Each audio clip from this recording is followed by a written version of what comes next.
Sveiki. Šiandien norim apžvelgti dar vieną produktą. Apžvelgsime automobilio sekimo sistemą. Pas mus elektroniniai parduotuvėje, tai vadinasi GPS seklys OBD2 jungtyje. Ką mes turim dėžutėje?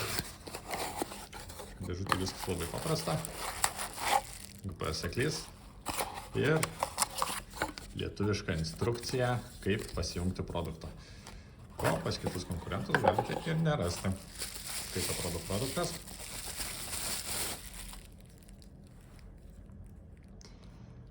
Štai toks. Pati jungtis.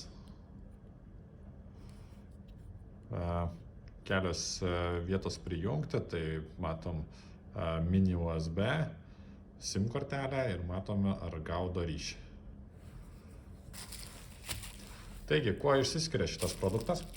Kaip matot, jisai pasijungia per OBD2 jungtį.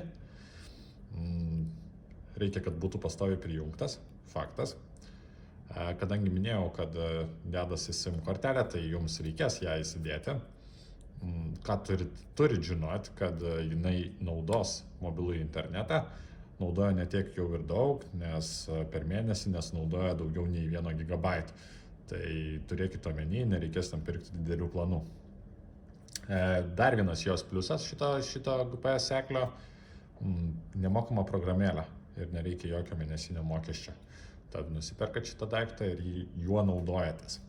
Ir realiu laiku jau galite stebėti per telefono programėlę, kaip objektas juda, taip pat peržiūrėti važiavimo istoriją bei matyti patį maršrutą. Tai tiek šiam kartui.